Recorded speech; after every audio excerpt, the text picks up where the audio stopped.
Very good morning.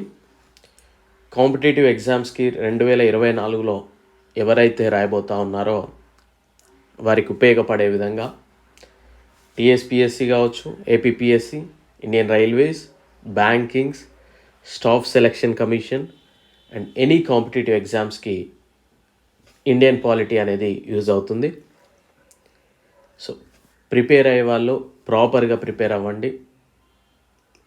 Indian పాలిటీలో 80 topics సుమారుగా ఉండడం జరుగుతుంది. సో వీక్లీ 2 రోజులు ఇండియన్ పాలిటీ అయితే మనం డిస్కస్ చేద్దాం. సో మన యొక్క యాప్ లాస్ట్ బెంచెస్ సబ్ అనే యాప్ డౌన్లోడ్ చేసుకోండి. అండ్ ప్రతి ఒక్కరు కూడా ఛానల్ని సబ్స్క్రైబ్ చేసుకొని ఫాలో అవ్వడానికి ప్రయత్నం చేయండి. అండ్ అదేవిధంగా వీడియో లైక్ చేయడం, షేర్ చేయడం, దాని అన్నిటికంటే ముఖ్యంగా చదివింది మీరు రివిజన్ చేయడం మాత్రం మర్చిపోకండి. చూసినంతసేపు వచ్చినట్లే అనిపిస్తుంది, బట్ రివిజన్ అనేది చాలా చాలా ఇంపార్టెంట్. యాప్ యొక్క లింక్ డిస్క్రిప్షన్లో ఉంటుంది. టెలిగ్రామ్ ఛానల్లో కూడా జాయిన్ అవ్వండి, దాని యొక్క లింక్ కూడా మీకు డిస్క్రిప్షన్లో అవైలబిలిటీ ఉంటుంది. మండే, థర్స్డే అనుకుంటున్నాను Indian polity, every Monday and every Thursday, weekly 2 days. So ఈ క్లాస్లో అఫీషియల్ లాంగ్వేజెస్, అధికార భాషల గురించి మనం డిస్కషన్ చేద్దాం. దాంతోపాటు స్టేట్ వైజ్ అఫీషియల్ లాంగ్వేజ్ ఏంటి, అదేవిధంగా కొన్ని బోడో లాంగ్వేజ్ అని ఉంటుంది, సాంస్క్రిట్, సంథాలి, ఇలాంటి లాంగ్వేజెస్ ఏ ప్రాంతాలలో వాడుతూ ఉన్నారు అనేది మనం డిస్కస్ చేద్దాం. అఫీషియల్ లాంగ్వేజెస్, అధికార భాషలు, ఇది ఇండియన్ కాన్స్టిట్యూషన్లో 8వ షెడ్యూల్లో మనకి అధికార భాషల గురించి తెలియజేస్తూ ఉంది.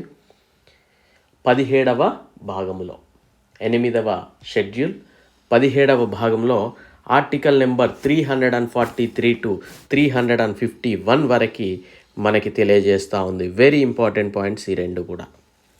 8వ షెడ్యూల్ అని అడుగుతూ ఉంటారు, 8వ భాగం అని అడుగుతూ ఉంటారు. ఏ ఆర్టికల్ నుండి ఏ ఆర్టికల్ వరకు అఫీషియల్ లాంగ్వేజెస్ గురించి తెలియజేస్తూ ఉంది అని అడుగుతూ ఉంటారు.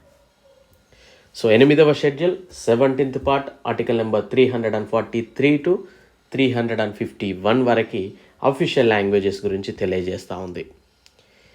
యాక్చువల్గా దేవనాగరి లిపిలో రాసిన హిందీ భాష కేంద్ర అధికార భాష. మన యొక్క భారతదేశం యొక్క అధికార భాషగా మనం హిందీ భాషగా మనం చెప్పుకుంటాం. అయితే అక్కడ వాడే డిజిట్స్ ఏవైతే నంబర్స్ ఉన్నాయో, అంకెలు మాత్రం అంతర్జాతీయంగా వాడుకలో ఉన్న భారతీయ అంకెలు. సో మనం ఏమైతే రెగ్యులర్గా 1, 2 ఇట్లాంటివి రాస్తూ ఉంటాం కదా, అవి ఇండియన్ నెంబర్స్. వాటినే విశ్వవ్యాప్తంగా వాడుతూ ఉన్నారు.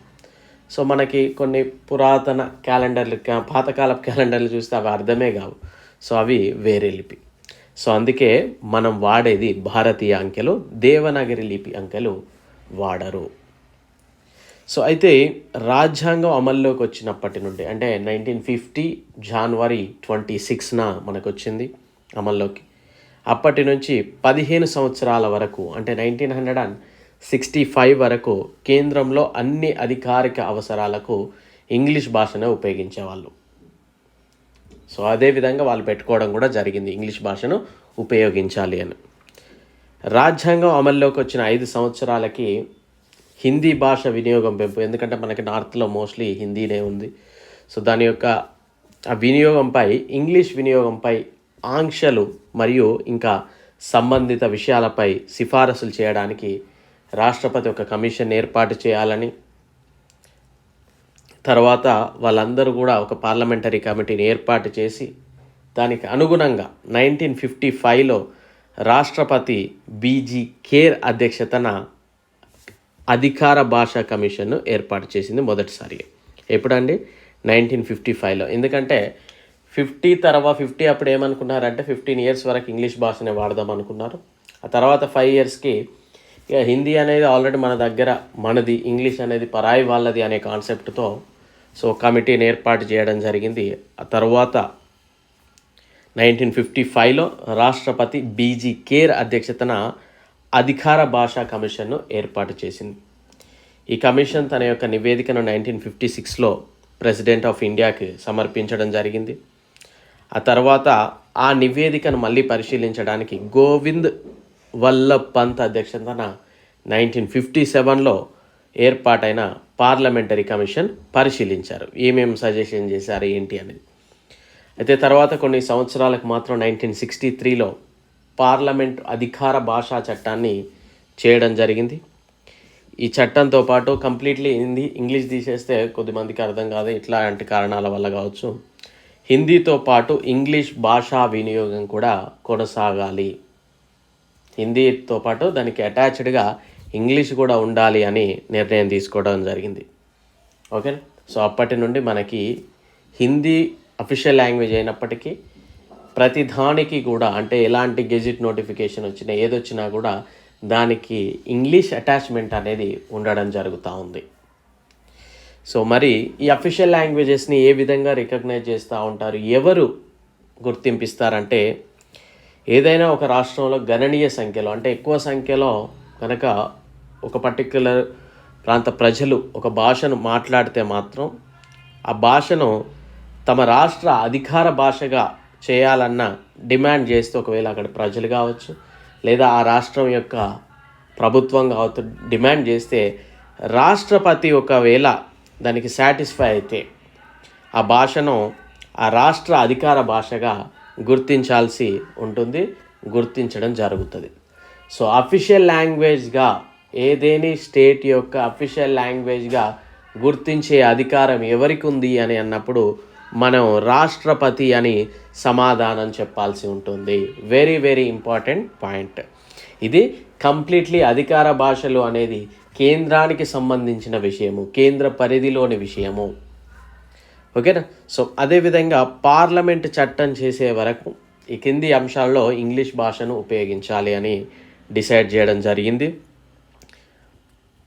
సుప్రీంకోర్టు అలాగే ప్రతి హైకోర్టులో జరిగే న్యాయ ప్రక్రియ, అంటే కోర్టులు తీర్పులు కానీ ఇలాంటివి ఏవైనా కూడా, అండ్ కేంద్ర రాష్ట్ర స్థాయిలో అన్ని అధికార పత్రాల బిల్లు, చట్టాలు, ఆర్డినెన్స్ ఈ కేంద్ర రాష్ట్రపతులు ఏది రిలీజ్ చేసినప్పటికీ, అండ్ రాష్ట్ర హైకోర్టులో న్యాయ ప్రక్రియకు హిందీ లేదా మరి ఏదైనా అధికార భాషను ఉపయోగించడానికి రాష్ట్రపతి ముందస్తు అనుమతిని గవర్నర్ కోరవచ్చు, కానీ తీర్పులు మాత్రం ఇంగ్లీష్లోనే ఉండాల్సి ఉంటుంది. అండ్ అధికార భాషల చట్టం 1963 ప్రకారం పార్లమెంటులో ప్రవేశపెట్టే ప్రతి బిల్లుకు హిందీ అనువాదాన్ని జత చేయాలి. అంటే ఇంగ్లీష్ అటాచ్మెంట్, హిందీ అటాచ్మెంట్ ఖచ్చితంగా ఉండాలి. అందుకే మనకి ఇప్పుడు ఏదన్నా నోటిఫికేషన్ వచ్చినప్పుడు, రైల్వే నోటిఫికేషన్ అనుకోండి, హిందీలో ఉంటుంది, ఆ పీడిఎఫ్ ఇంగ్లీష్లో ఉంటుంది. సో ఓకేనా. సో ఈ విధంగా అండ్ అధికార భాషల గురించి తెలియజేసే షెడ్యూల్ ఏది? 8వ షెడ్యూల్. అధికార భాషల గురించి రాజ్యాంగంలో ఎన్నో భాగంలో తెలియజేస్తూ ఉంది? 17వ భాగంలో. రాజ్యాంగంలోని ఏ ప్రకరణలు అధికార భాషల గురించి తెలియజేస్తుంది అంటే 343 to 351. భారత రాజ్యాంగం ద్వారా గుర్తించబడిన భాషల సంఖ్య అంటే 22 అండి ప్రజెంట్. మొదటగా మాత్రం 14 ఉండేవి, ఆ తర్వాత 8ని ఒక్కొక్క పీరియడ్లో మరికొన్ని భాషలను అటాచ్ చేయడం జరిగింది. అండ్ 8వ షెడ్యూల్లో చేర్చబడిన భాషా సంఖ్య 22, మొదటగా 14 మాత్రమే ఉండేవి. 1950లో గుర్తింపు పొందిన భాషలు ఎన్ని, అవి ఏవి అంటే 14 భాషలండి. అవి ఏంటనేది చూద్దాం. హిందీ, సాంస్క్రిట్, ఉర్దూ, గుజరాతీ, మరాఠీ, కన్నడ, మలయాళం, తమిళం, తెలుగు, ఒడియా, బెంగాలీ, పంజాబీ, అస్సామీ, కాశ్మీరీ. ఇవి గుర్తుపెట్టుకోవాలండి ఖచ్చితంగా. అండ్ నెక్స్ట్ 14 అంటే 8 లాంగ్వేజెస్ని తర్వాత చేర్చారు కదా, అవి ఎప్పుడు చేర్చారు అనేది కూడా మనం చూడాలి. 21st అమెండ్మెంట్ 1967 ద్వారా సింధీ భాషను చేర్చడం జరిగింది. 71st అమెండ్మెంట్ 1992 ద్వారా కొంకణి, మణిపురి అండ్ నేపాలీ భాషలను చేర్చారు. అండ్ 92nd అమెండ్మెంట్ 2003 ద్వారా బోడో, డోగ్రీ, మైథిలి ఈ మూడింటిని అయితే మైథిలి అండ్ సంథాలి ఈ 4 భాషలను కూడా చేర్చడం జరిగింది. సో ఇక్కడ 4, ఇక్కడ 3, ఇక్కడ 1, 8, మొత్తం 14 + 8 22. అయితే మనందరికీ తెలుసు, ఇప్పుడు మణిపురి అంటే మణిపూర్లో మణిపురి వాడతాం, మనకు జనరల్గా మహారాష్ట్రలో మరాఠీ వాడతాం, గుజరాత్లో గుజరాతీ, ఈ విధంగా ఈజీగా తెలుసు. బోడో ఎక్కడ వాడతారు, మరి డోగ్రీ ఎక్కడ వాడతారు, మైథిలి ఎక్కడ వాడతారు అనేది మనం తెలుసుకుందాం నెక్స్ట్ ఇందులోనే. అండ్ కొన్నిటికి ప్రాచీన హోదా కూడా పొందడం జరిగింది. 2004లో తమిళ లాంగ్వేజ్కి ప్రాచీన హోదా పొందింది. 2005లో సాంస్క్రిట్కి, 2008లో తెలుగు మరియు కన్నడకి ప్రాచీన హోదా పొందాయి. 2013లో మలయాళం, 2014లో ఒడియా. ఇది కూడా వెరీ ఇంపార్టెంట్ అండి. అండ్ నెక్స్ట్, ఏ ప్రకరణ ప్రకారం హిందీ భారతదేశ అధికార భాషగా ఉంది అంటే ఆర్టికల్ నెంబర్ 343 ప్రకారము హిందీ అనేది అఫీషియల్ లాంగ్వేజ్గా ఉంది. రాష్ట్రాల అధికార భాష లేదా భాషల గురించి ఆర్టికల్ 345 తెలియజేస్తుంది. రాష్ట్రంలో అల్పసంఖ్యాకుల భాషలకు అంటే తక్కువగా మైనార్టీ భాషలకి ప్రత్యేక గుర్తింపు అనేది ఆర్టికల్ 347 అనేది. భాషాపరమైన అల్పసంఖ్యాక వర్గాలకు ప్రత్యేక అధికారం 350B ఆర్టికల్ తెలియజేస్తూ ఉంది. అండ్ అదేవిధంగా మనం ఇప్పుడే మాట్లాడుకున్నాం బోడో లాంగ్వేజ్. ఇది అస్సాంలో బోడోల్యాండ్ అనే ఒక పర్టికులర్ దాంట్లో వాళ్ళు వాడుతూ ఉంటారు. డోగ్రీ అనేది కాశ్మీర్ డివిజన్లో జమ్మూ డివిజన్లో వాడుతూ ఉంటారు. కొంకణి అనేది గోవాలో, అండ్ మైథిలి అనేది జార్ఖండ్లోని మిథిలా అనే ఒక రీజియన్లో ఈ మైథిలిని వాడడం జరుగుతూ ఉంది. నేపాలీని సిక్కింలో వాడతారు. అదేవిధంగా వెస్ట్ బెంగాల్లో గోరఖ్లాండ్ రీజియన్లో ఈ నేపాలీని వాడతారు. అండ్ సాంస్క్రిట్ అంటే ఎక్కువగా హిమాచల్ ప్రదేశ్ అండ్ ఉత్తరాఖండ్లో వాడతారు. సంతాలి వచ్చేసి జార్ఖండ్ అండ్ వెస్ట్ బెంగాల్లో వాడతారు. సింధీ వచ్చేసి మనకి రాజస్థాన్ అండ్ పాకిస్తాన్ ఆ బార్డర్ ఆ ఏరియా వాళ్ళు ఎక్కువగా వాడుతూ ఉంటారు. సో ఇది కూడా వెరీ ఇంపార్టెంట్ అండి. మరీ డెప్త్గా వెళ్ళినప్పుడు కొన్నిసార్లు అడగచ్చు, సింధీ లాంగ్వేజ్ ఏ ప్రాంతంలో వాడతారు అంటే మనం ఏ స్టేట్ అనేది చెప్పకపోతే వేస్ట్ అయిపోతుంది. సో మరీ డెప్త్కి వెళ్ళినప్పుడు ఇలాంటివి కూడా అడిగే అవకాశం ఉంటుంది. And state and official language చూద్దాం. Andhra Pradesh Telugu, Arunachal Pradesh English, Assamese, Bihar Hindi, Chhattisgarh Hindi, Goa Konkani, Gujarati, Haryana Hindi, Himachal Pradesh Hindi, Jharkhand Hindi, Karnataka Kannada, Kerala Malayalam, Madhya Pradesh Hindi, Maharashtra Marathi, Manipuri, Meghalaya English, Mizoram English and Hindi కూడా ఉంది. నాగాల్యాండ్లో English, Odia, Punjabi, Rajasthan Hindi, Sikkim English, Tamil Nadu Tamil, Telangana and Urdu, Tripura Bengali English and Kokborok, Uttar Pradesh Hindi, Uttarakhand Hindi, west Bengal Bengali. So ఈ విధంగా వాడుతూ ఉంటారు. అండ్ యూటీస్ కనుక చూస్తే అండమాన్ నికోబార్ ఐలాండ్లో హిందీ అండ్ ఇంగ్లీష్, చండీగఢ్లో ఇంగ్లీష్, దాద్రానగర్ హవేలీ, అండమాన్ దయ్యులో గుజరాతీ, మరాఠీ, కొంకణి హిందీ, కాశ్మీర్లో Kashmiri, Dogri, English, Hindi, Urdu, Delhi Hindi, Ladakhi, Purgi Hindi, English, Lakshadweep Malayalam and English, Pondicherry Tamil. So ఈ విధంగా అడిగే అవకాశం ఉంటుంది. మోస్ట్లీ మనకి ఇవి డెప్త్గా వెళ్ళినప్పుడు ఇవి అడుగుతూ ఉంటాడు. సో మనం ఎక్కువగా గుర్తుపెట్టుకోవాల్సింది 8వ షెడ్యూల్ 17వ భాగము ఆర్టికల్ 343 to 351 అండ్ 1963 పార్లమెంట్ అధికార భాషా చట్టము. అండ్ అదేవిధంగా మొదటగా 14 లాంగ్వేజెస్ ఉండేది, ఇప్పుడు 22 ఉన్నాయి. ఆ 8 ఏ ఇయర్లో ఏ అమెండ్మెంట్లో తీసుకొచ్చారనేది అండ్ ఆ 22 లాంగ్వేజెస్ ఖచ్చితంగా ఇంపార్టెంట్. అండ్ అదేవిధంగా ప్రాచీన హోదా పొందిన లాంగ్వేజెస్ ఏంటి, దాంతోపాటు ఏ స్టేట్కి ఏ లాంగ్వేజ్ అఫీషియల్గా ఉంది.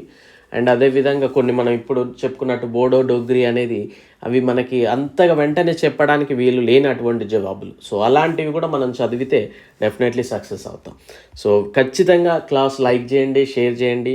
మన యొక్క యాప్లో Indian polity just for 99 rupees only. 99 రూపీస్కి 1 year వ్యాలిడిటీ, అంటే డైలీ సుమారు 25-30 పైసలు కూడా పడదు. తీసుకోవచ్చు మీరు యాప్లో, ఎప్పుడంటే అప్పుడు చదువుకోవచ్చు. I wish you very good luck. Thank you all.